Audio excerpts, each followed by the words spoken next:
Novel Dua Pengas Tangkai karya Jawija, episode 117, Terpuruk. Hanafi terisak keras di samping sofa. Sudah tidak peduli lagi dengan orang-orang di sekitarnya. Seakan ia ingin menghabiskan semua kesedihan dan air matanya di sana. Kepalanya terasa sangat pening, merasakan berbagai masalah yang menderanya beberapa bulan belakangan ini. Juga merasakan kesedihan yang amat mendalam atas kepergian Pak Sun dan kabar pernikahan Insa. Dari semalam, Hanafi pun belum memakan apapun. Tadi, saat berangkat menuju pemakaman Pak Sun, ia juga enggan untuk sarapan. Ia tak berselera makan dan tak merasa lapar sama sekali. Hingga siang ini, Hanafi mendapatkan kabar akan pernikahan Insa yang akan digelar 2 minggu lagi. Tubuhnya seakan tak memiliki tenaga lagi untuk menopangnya. Badannya gemetar hebat, menahan sedih yang teramat sangat, kecewa dan amarah yang menjadi satu. Semakin lama, tangisnya semakin melirih, dibarengi dengan tubuh yang semakin lemah. Pandangan matanya juga tiba-tiba buram, dan semakin buram lalu menghitam. Hanafi pun pingsan dalam pelukan Chris, yang selalu setia berada di sampingnya. Chris dengan tubuh berototnya segera mengangkat tuan mudanya seorang diri menuju mobil, lalu segera membawanya menuju ke rumah sakit. Ia rasa tubuh tuannya sudah tak mampu lagi menahan semua beban dalam hidupnya. Chris pun tak tahu apa dia bisa melalui semuanya jika ia yang menggantikan posisi Hanafi sekarang. Dalam perjalanan itu, Chris juga terisak memikirkan bagaimana hidup yang akan dijalani tuannya di kemudian hari setelah Insa benar-benar memantapkan hatinya untuk berpaling dari Hanafi dan menikah lagi. Baru saja Hanafi bercerita pada Chris, ia senang karena Insa kini bisa tumbuh dan berkembang dengan baik selayaknya anak seusianya. Dia bahkan sudah mulai belajar berjalan dan berbicara beberapa kata di usianya yang hampir 1 tahun itu. Tepatnya kurang 5 hari lagi, Kansa berulang tahun yang pertama, juga bertepatan dengan peringatan hari kematian Salma tentunya. Hanafi mengutarakan keinginannya untuk mengadakan pesta ulang tahun kecil-kecilan dengan orang-orang terdekatnya saja, dan ia ingin mengundang Insa juga di sana. Bahkan Hanafi juga sudah memesan kue ulang tahun untuk anak kesayangannya itu dengan gambar Barbie kesukaannya. Hanafi ingin menggelar doa bersama untuk mendiang Salma secara sederhana di rumah utama. Tapi entah semua rencana itu akan berjalan atau tidak, mengingat Hanafi yang sedang berada di rumah sakit dan Dr. Arya mengatakan Hanafi akan dirawat di sana selama beberapa hari sampai ia benar-benar sembuh. Saat dirawat di rumah sakit, Hanafi tampak banyak diam. Dia terlihat sangat terpukul dengan semua yang terjadi. Semangat hidupnya seakan telah hilang. Dia jarang sekali makan, hingga membuat tubuh kurusnya semakin bertambah kurus. Ulang tahun Kansa tetap digelar di rumah utama dengan menghadirkan beberapa anak yatim piatu di sana, sekedar berbagi pada mereka, juga untuk memeriahkan acara, karena Hanafi juga tak memiliki keluarga lagi. Hari itu juga digelar doa bersama untuk mendiang Salma. Hanafi tak bisa menghadirinya. Ia masih terbaring lemah di rumah sakit. Ia hanya melihat pesta perayaan itu di balik layar monitor yang terhubung langsung dengan rumah utama. Di sana ia melihat langsung betapa bahagianya Kansa karena banyak anak-anak yang datang ke rumahnya. Juga betapa senangnya ia melihat kue berbentuk Barbie, mainan yang selalu dimainkannya. Hanafi berusaha tersenyum dengan tubuh yang sangat lemah. Ia tak mau putrinya melihat ia bersedih. Bagaimanapun keadaan Hanafi selama ini, ia berusaha untuk selalu terlihat bahagia di depan Kansa. Dalam video itu, Mirna menuturkan akhir-akhir ini Kansa mulai pandai berbicara. Banyak kata-kata yang diucapkannya. Kansa juga mulai banyak berjalan. Beberapa kali ia tampak bisa berjalan sendiri dengan kaki mungilnya. Mirna juga menuturkan bahwa Kansa memperoleh sebuah paket hadiah ulang tahun dari Insa.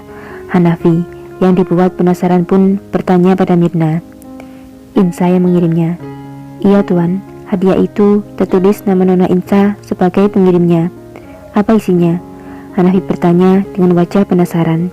"Sebuah boneka panda besar berwarna pink dan juga 5 setel baju rajut lengkap dengan topi untuk Nona Kansa, Tuan. Mendengar jawaban itu, Hanafi hanya terdiam, lalu memutus begitu saja secara sepihak sambungan videonya. Ternyata Hanafi kembali terisak dengan keras.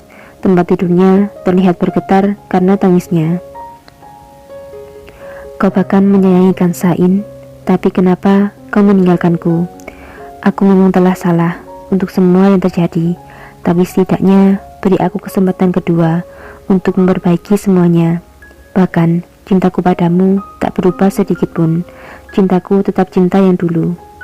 Jika saja aku bisa lebih mengerti keadaan dan perasaanmu saat itu, pasti semua ini tak akan terjadiin. Aku yang selalu memimpikan sebuah keluarga kecil denganmu, memimpikan saat-saat kita menua bersama, dengan ada atau tidaknya seorang anak di antara kita, aku pun takkan mempermasalahkannya. Tapi karena kebodohanku yang menikahi Salma, membiarkan dia melaksanakan prosedur itu, aku yang tak jujur dengan semua yang terjadi di belakangmu, memberikan kasih sayang juga untuknya, tanpa mempedulikan perasaanmu. Semua ini salahku, Insa, salahku, semua memang salahku, dan aku pantas mendapatkannya. Setelah cukup lama dia terisak sendiri di ruangan perawatannya. Tangisan itu dihentikan dengan masuknya Dr. Arya.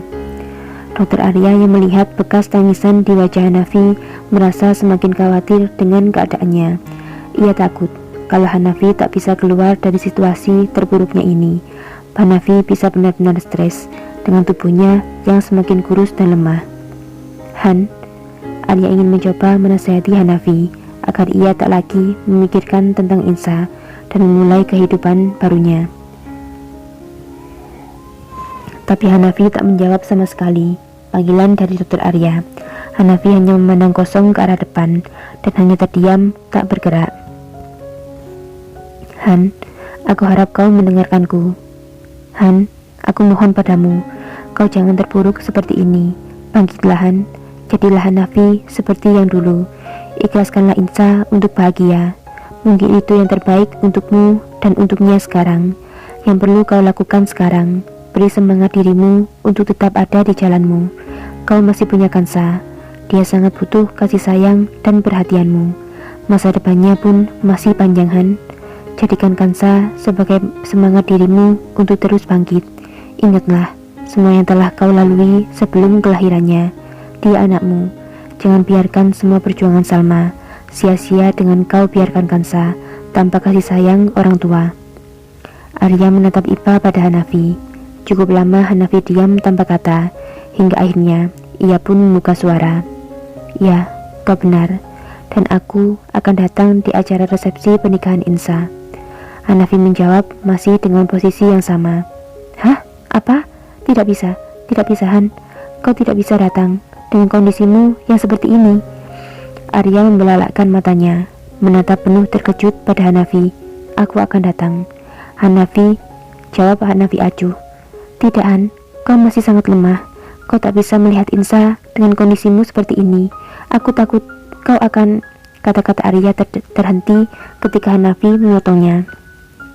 Bukankah kau bilang aku harus bangkit dan mengikhlaskan Insa? Kini tatapan Hanafi berubah tajam pada Arya. Tidakkah lebih baik aku hadir di sana dengan menunjukkan bahwa aku kuat dan aku bisa hidup tanpanya? Tapi, apa kau sudah benar-benar kuat untuk mengikhlaskan semuanya dengan kondisimu sekarang? Arya merasa sangat salah berkata-kata. Ia kini khawatir karena menurutnya telah memprovokasi Hanafi untuk datang ke pesta resepsi pernikahan Insa. Aku harus bisa. Aku harus kuat, demi Kansa. Semua hanya demi Kansa. Aku akan memulai hidupku lagi, hanya dengan putriku, dengan bidadari kecilku. Entah dari mana Hanafi tiba-tiba memiliki sebuah semangat dalam dirinya. Ia pun juga menatap Arya penuh keyakinan. Arya pun tersenyum melihat Hanafi yang tersenyum dengan lebar untuk pertama kalinya setelah beberapa hari dirawat di sana. Semoga senyummu ini menjadi awal dari kehidupanmu yang lebih baik ke depannya Han, dan aku selalu berdoa untuk itu. Bersambung.